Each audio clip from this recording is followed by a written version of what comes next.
Welcome to the Business as Mission podcast, dedicated to those who long to see God glorified in business and the nations reached for Christ. Your host is Mike Bayer, longtime BAM leader and founder of Third Path Initiative, an online education resource for starting and growing BAM businesses around the world. Well, welcome to another episode of the Business as Mission podcast. I have a very special guest this morning, Jo Plummer from BAM Global. She is coming to us from the beautiful southeast of England, and we've been trying to get this on the calendar for quite a while, and everybody's been so busy. We finally got to do it. So welcome, Jo. Glad to have you. Glad to have a conversation with you. Oh, it's good to be here, Mike. It's always good to spend some time together. So most of us that know Jo know that she is deeply involved in Business as Mission around the world and has been a major player in the formation of the BAM Global ecosystem, the Business as Mission website. It seems like everything that is involved in BAM gets your name on it somewhere along the line. She wouldn't like saying that, but it's true. And Jo is one of the three primary leaders of BAM Global. She, along with Mats Tunahag and Joe Mordomo, have sponsored and produced global congresses in person, global congresses virtually. Now almost every year there's a summit of some sort. So Jo, you've had a profound impact on the movement. I know, again, you don't like to hear that, but it is true. God has used you, and you know that's a fact. But tell us just a little bit about you, number one, and then mainly to get into your journey into BAM. You didn't start there, so how did you move from being whoever you were and then a YWAM missionary and now a major force in the world of business as a mission? Well, yeah, it's only by the grace of God, really, and the leading of God. If I think looking back, my husband Mark and I, so I'm married to Mark, and we have three kids. The oldest is 23, 21, and 15. And so Mark and I were involved in Business as Mission for about 20 years together. So it's very much a family thing. And it was about the year 2000 that God really started to speak to us about this whole area of Business as Mission. So that's when I look back over 22 years. I think if you keep doing something in the same direction for 20 years, you end up doing quite a few things, but also you end up in sort of leading different things. And so that's what's happened, really, that we've just step by step, year by year, God's sort of led us in our towards Business as Mission, and hasn't, for me, said do something else yet. So here I am. Yeah, you asked about backgrounds, and you mentioned that I'm actually still, after 28 years, Youth of the Mission missionary. So I come from a mission background. God called me as a teenager into global mission. I knew that that's what he wanted me to do. I didn't really know what it would look like. I had a heart for development. I'm a geography major at my university, and I came out and I just felt like I, wanted to serve somehow, but I didn't really know what that would look like. So I joined Youth of the Mission in 1995, and Mark and I married in 96. And yeah, I think that's about the same amount of time you started getting involved in Business as Mission in the late 90s. I know, Mike. I guess we'll talk a little bit about how our stories interweave in a bit. But yeah, as we were in our early days of our marriage, kind of 1999, 2000, God just started just leading us through some different situations that we encountered. Just one story that sticks out to me was it was part of Mark's job doing training. He's a training guy, so he's always been involved in training for the last 20 years or so, Business as Mission training. But we were out in China overseeing a short-term mission trip team, part of his training. And we were in this really remote area of China. It was a place where white people hadn't really gone. We were going in villages, and they'd never seen a Caucasian person. We had to walk into the mountains. There was dire poverty too. And, people didn't have enough to eat year round. They were foraging in the forest. It was a really kind of frontier type situation. But the guide who was the mayor of the region, who was one of the tribal people in that area, was showing us around, and he just kept talking to us about business opportunities. If you wanted to do a canning factory here, or a hydroelectric plant here, or there's some tourism possibilities there. And at the end, he handed us his business card, and he said, if you ever want to come here and do business, you'd be very welcome. He said, don't change anything about the culture, but you'd be very welcome to come and do business here. And I think this is a few kind of encounters like that we had, like light bulb moments where we just felt like, wow, this is a new thing that's bubbling up at the time. And we had some friends involved in Business as Mission in Central Asia. And in the very early days, Mark Markovich, who was our neighbor at the time, and he knew you, and he knew Mats Tulahag. And so we started getting connected into the very early days Business as Mission community. And as we prayed about our next step while we were in transition, God put this whole area of Business as Mission on our heart. And we didn't really know what that was, and we just felt like we were supposed to serve Business as Mission in the area of communications and training, and we had no idea what we were doing. You fit right in because none of us did either. That's right. Everyone was kind of the practitioners making it up as they were going along. You were out there, you were learning things, on how to do training, how to prepare people. It was just very, very early days, and there was quite a small community as well at that time. So, it was easy to get connected in. I love your story from China. I think that's a beautiful illustration of really what the essence of Business as Mission is, without the theological points, without the all the things we've developed over the years, the fourfold bottom line, all of those things is a local leader saying, come here and do business, don't change the culture, meaning you're welcome, right? Yeah. Which we know as disciples, if we're walking with Christ, we're going to be changing culture, but not in the way he meant. And so what a beautiful, I love, no, that's right. To me, there is, by the way, a blog for you going back to that story. I think that's beautiful because that's exactly what I experienced in Kyrgyzstan. First time I went over in 1994 was, hey, you know what? I know you're a Christian, that's fine, but we need you to help us do business and you're welcome. And it's like, okay. And I didn't know what I was doing either. I mean, we weren't the blind leading the blind. We were actually the babies following the Father. And the Lord took care of us and made something of it. So pioneering is it sounds so much better when you say it that way, right? We were pioneering in those days for fumbling around. I actually like the way you said that, like just following the Father one step at a time, because that's what we've done over the years. Nothing, no massive 20-year strategic plan. Somebody once asked me, how did you get to do the job that you're doing? I'd like that kind of job. And I was like, well, you just keep obeying God.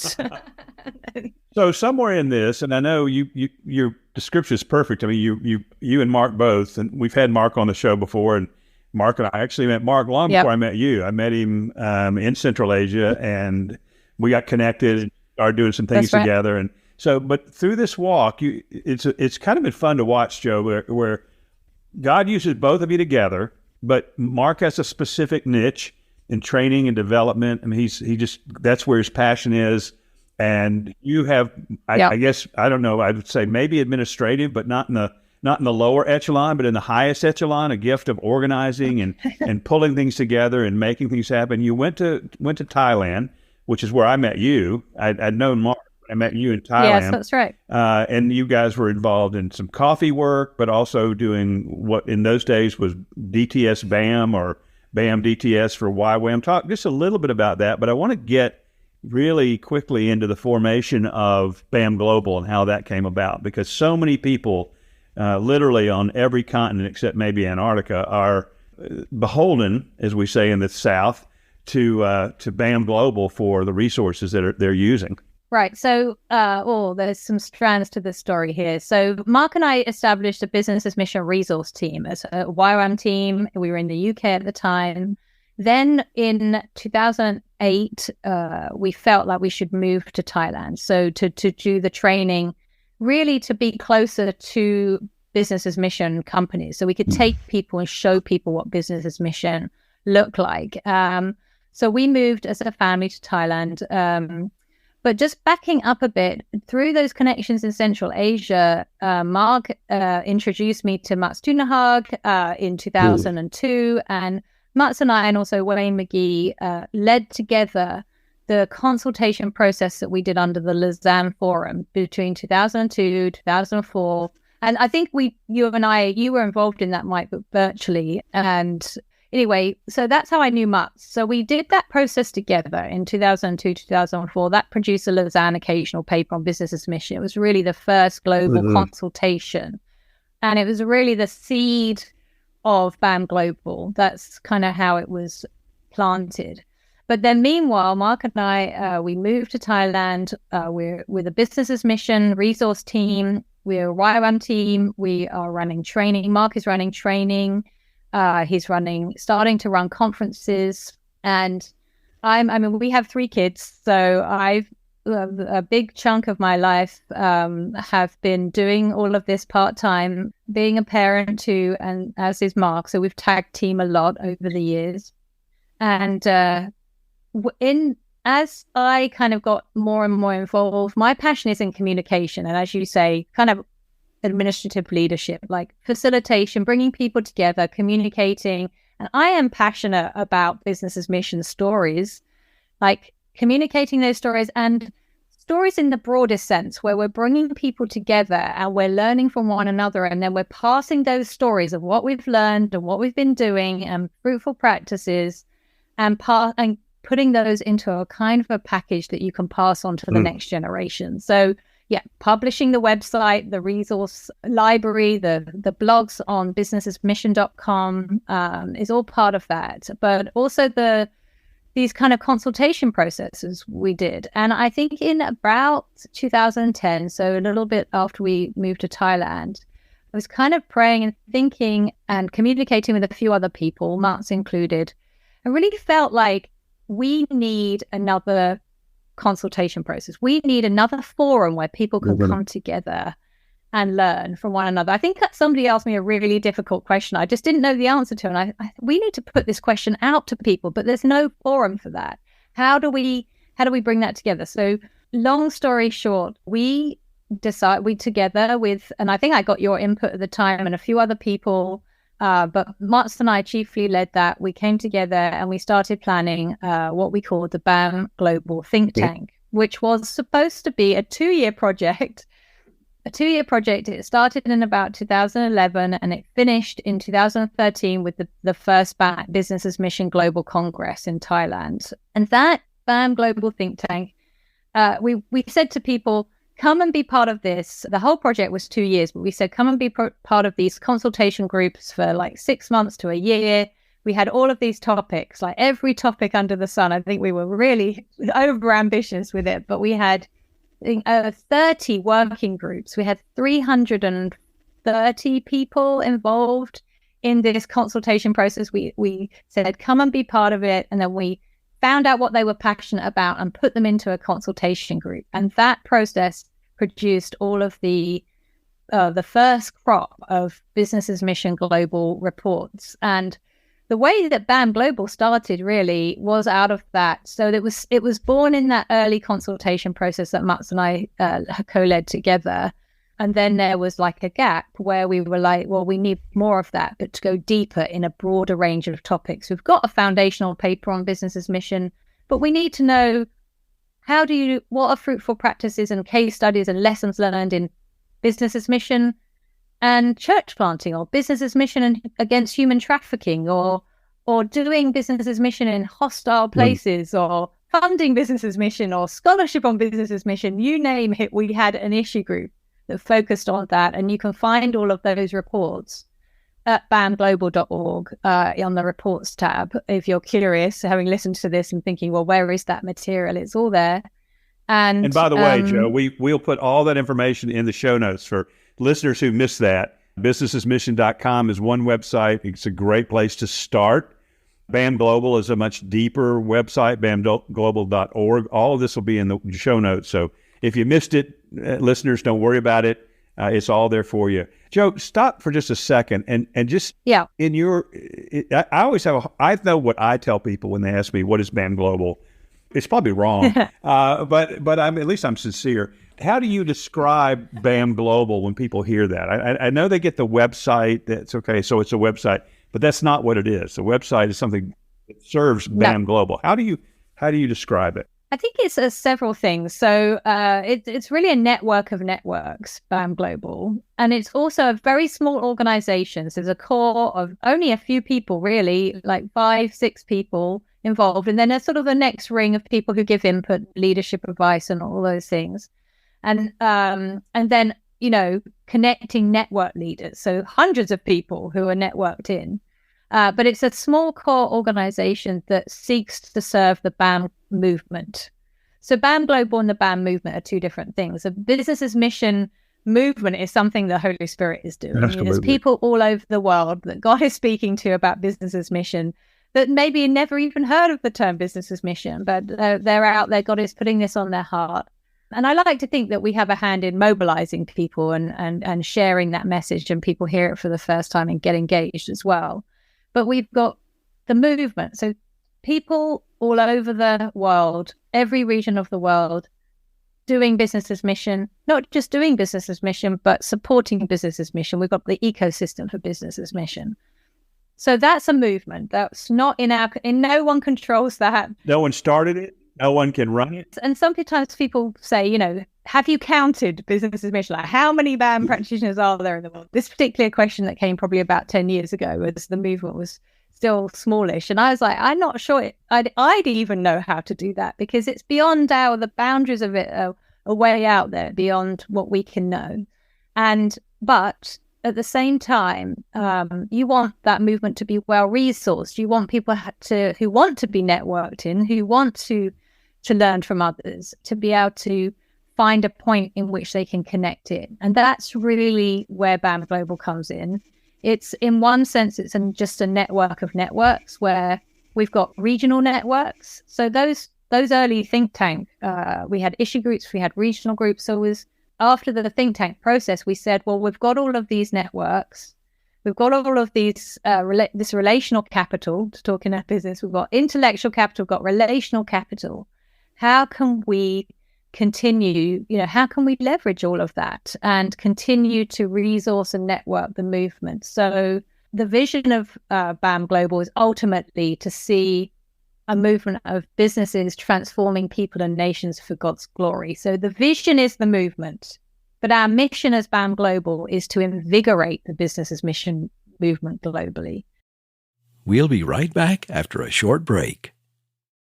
Third Path Initiative is your go-to site for accessible, affordable BAM training. Learn about the biblical foundations for business's mission, ethical capitalism, BAM strategies, and how to become a kingdom employee. It's all at thirdpathinitiative.com.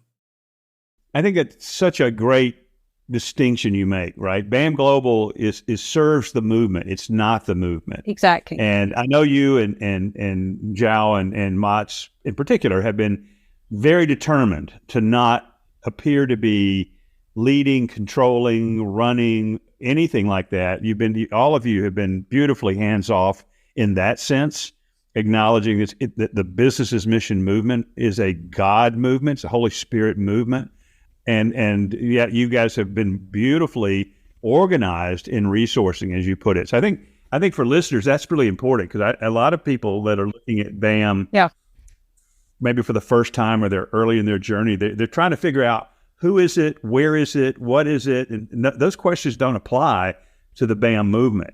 That's just people following God in business, as our friend Bill Job says, just walk with Christ in business, right? I mean, that's kind of the essence of it. But what you guys have done, and I've got to give all three of you and the other sort of hidden people behind the scenes a lot of credit for doing these enormous things with absolutely no sense of self-glory. It's just, to me, it's been one of the most beautiful things I've seen in recent years, in the last 15 years, in terms of what God's doing in the world. So thank you to you and the team for all of that. And that's actually, well, thanks for saying that. That's encouraging. That's why we've got two websites. So we have businessesmission.com is really the movement website. So, I mean, of course, we host it and look after it, but it's really an aggregating site for the movement. Anyone, we're not promoting just our stuff. If you go there, you can find books, other organizations. So we promote as many business as mission books, organizations, podcasts. We try and kind of host a sort of living resource library there, so that it's neutral. And we published a blog there, and it's blogs on all sorts of BAM companies, organizations, and so that's businessasmission.com. And then we have bamglobal.org, which is our own network, our own sort of organization website where we put out the reports that we publish. So that's really why there's two websites as well. People often ask me that, and it can be confusing. But we hope that businessasmission.com is there to serve the movement in general, rather than promote one organization. So, Joe, you've been involved. You and Mark have both been involved from near the beginning. I mean, who knows when it really began? No, exactly. There's no person that we know of that was the first. No. There's never been a declared founder, thank God. And, God help us. Well, yeah. So for me, I know my own experience has been, it began to pop up around the world kind of about the same time without any person at the head of it. Since that time, obviously, I think it's fair to say it's matured. It's not mature, but we're maybe in the toddler stage. Maybe we're little children now as opposed to babies. Yeah. But where do you, from your perspective, you have a great perspective on it because you and Mark have been around this movement and involved in this movement and serving this movement for many years.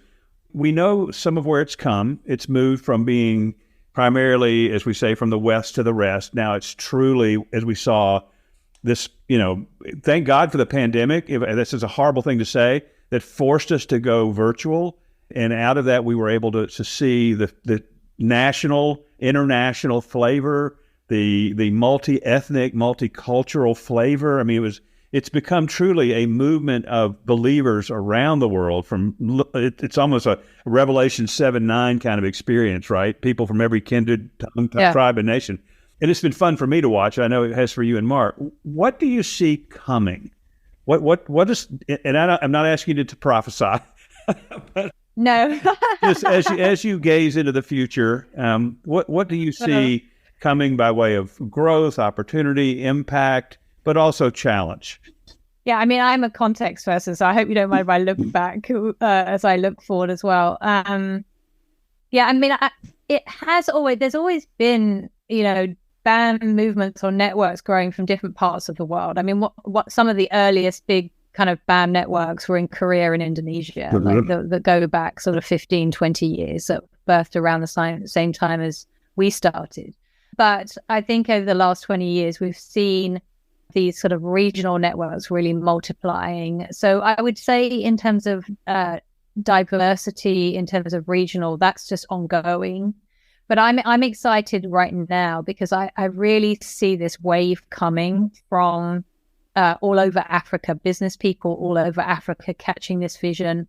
There has always been pioneers in all of these regions, but now there seems to be a gaining momentum. I think Latin America has started coming sort of, late 2000s. So that's been growing, and, Spanish-speaking Latin America is now really starting to network. And across Asia as well, like all countries. So you've got national business people in all of these places sort of really taking leadership, going, how can we mobilize the business, the entrepreneurs, the business people, and the rest of the ecosystem around this idea that we need for-profit solutions to the world's most pressing issues, including reaching the last to reach people with the gospel. So there's that sort of wave I see. I think of the BAM movement as a bit like a late teen or early 20s, maybe. We're sort of still young. So our brain's not quite kind of fully mature, but we're getting there. We're growing up, and there's this sort of energy right now that I see coming. So that's sort of in terms of regional.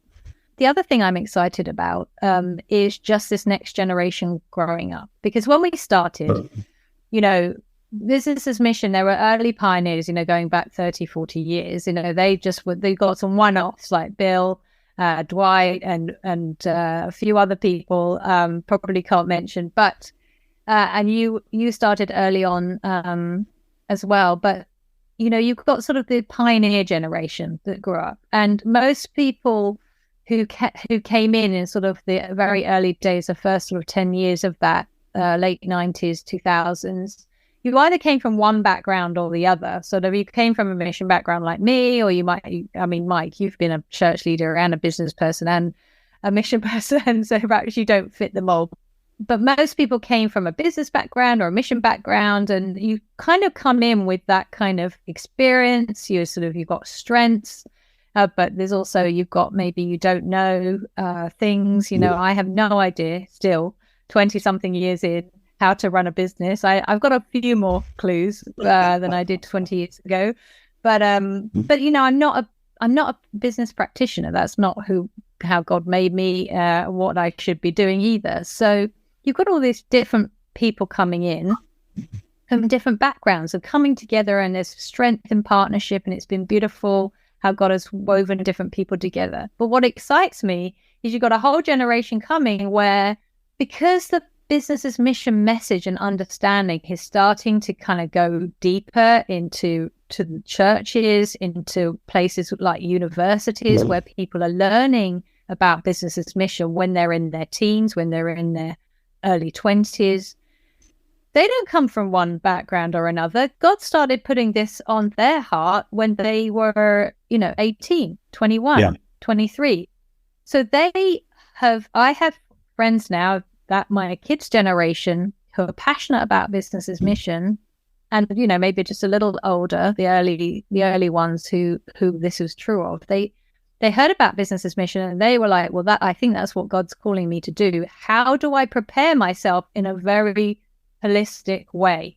So they got mission training, they got professional experience, they did internships, they worked in industry, they went to university and got the kind of qualifications that they'd need to do a specific kind of business or general business skills. So I'm excited about that we have a generation coming who just God is calling from the roots, and that will bring it's a beautiful thing to have people from different backgrounds. And I'm not saying that if you've spent 30 years in business or 30 years as a church leader, you can't now come into business's mission. No. There's lots of, we need everyone in all generations, but I am excited about that. There's much more integration because and I guess that's what I have been passionate about for 20 years, is mobilizing and communicating about business's mission to grow understanding of it and engagement in it. So I'm really excited that is starting to really bear fruit, where we're getting this kind of mobilization happening, and it's going.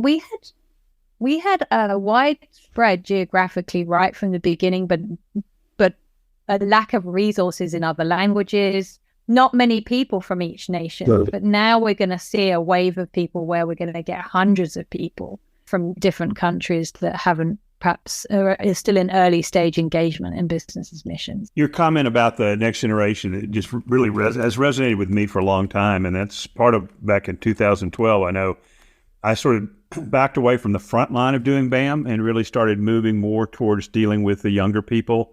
And I found it, I agree with everything you said. I mean, I just think they're much better prepared than any of us were. Right. They know what they're doing. Yeah. I mean, they really. You still have to learn. Yeah. You still have to learn. They are. I mean, they're studying, they're doing all the things you said. And I think that's not, I don't want to give up on the geezers, I don't want to give up on the old folks, but the truth is the future is going to be carried by the next generation. And it's, so I really appreciate you saying that. So Joe, all right, what do you see, two questions for you. This one is just, what do you see as the challenge of the next 5 or 10 years? Not what scares you, but just, the hill or mountain we need to climb next. Ooh, I mean, when you ask BAM people, especially BAM practitioners, what are your major felt needs? It's always people and finances. Mm-hmm. So how we get that flow of people, I think that is a great challenge. Sometimes we have, you're a recruiting kind of person. You come from a sort of head hunting, that business. Yep. Yep. When you're trying to recruit for business's mission, you need people who are skilled in business, but also passionate for Jesus and are walking disciples and following him, and finding that combination together, and then getting them connected to the right business's mission company. I think that presents unique challenges, and then absolute multiplication of BAM investment funds and opportunities and money coming into it, but still that's kind of that connecting, readiness for investment, businesses being ready, being trained. I think training is still a need, coaching is still a need. So I think the continued growth of the ecosystem to strengthen those areas so that it's much easier for people to connect in, and we go deeper into these regions. Where are the networks, the training, the investment funds for BAM in West Africa or BAM in Northeast India?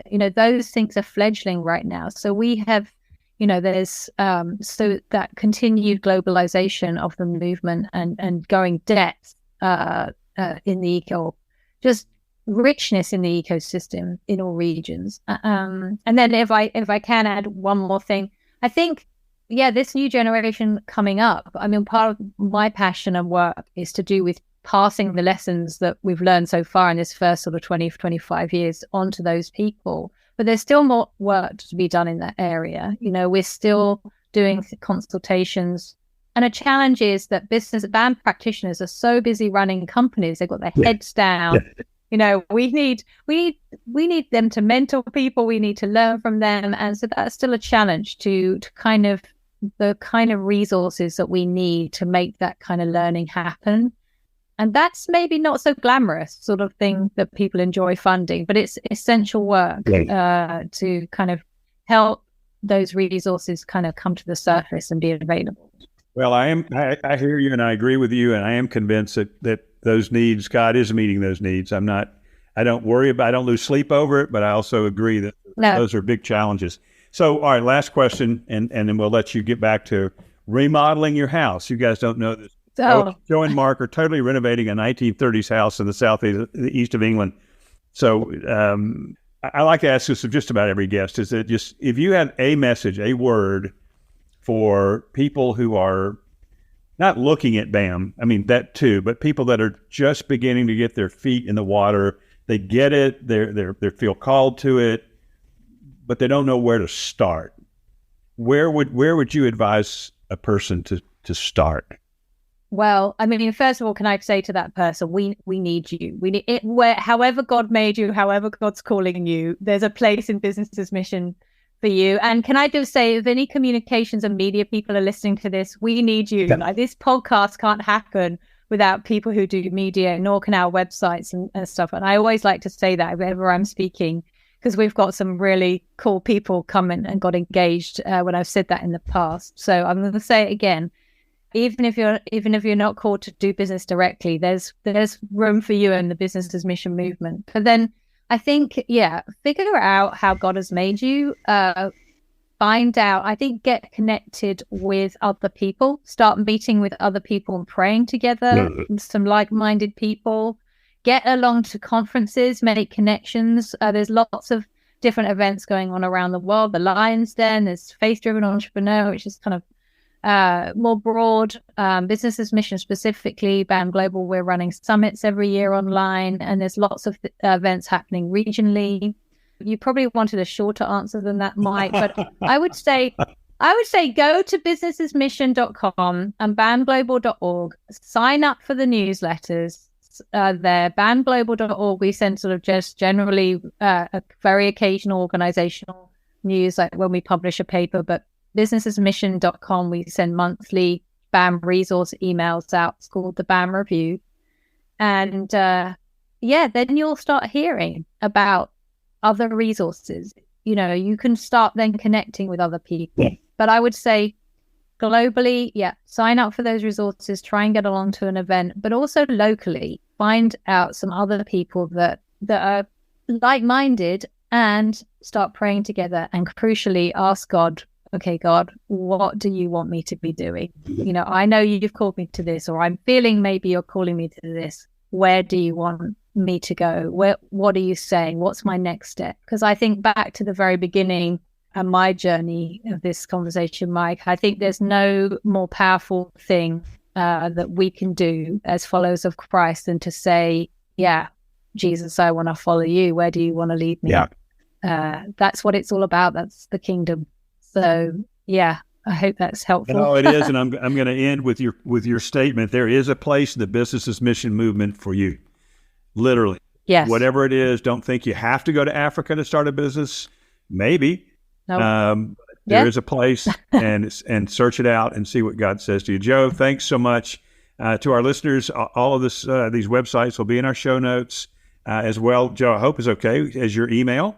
They won't flood you. We don't have thousands of listeners, but I know you are a focal point for communication and connecting people. So I'm going to put that in there as well, unless you tell me not to.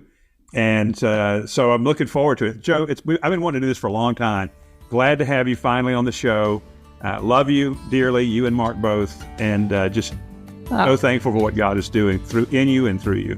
Well, it's always wonderful to hang out and be together, and it's been an encouraging conversation. So thanks, Mike, and thanks for all the work that you're doing to get the BAM stories out there. We need more of that, so thank you. It's fun. I always believe when it comes to stories that it's easier for me to hear a story and think, well, okay, I could maybe do that, than it is to hear a theological treatise on, why you should. And so that all the stories to me are always encouraging. Joe, God bless. Amen. Have a great day. Thanks, Mike. Thanks. Bye for now. Thanks for listening to the Business as Mission podcast. We invite you to become part of the story by supporting the BAM podcast at patreon.com/BAM Stories.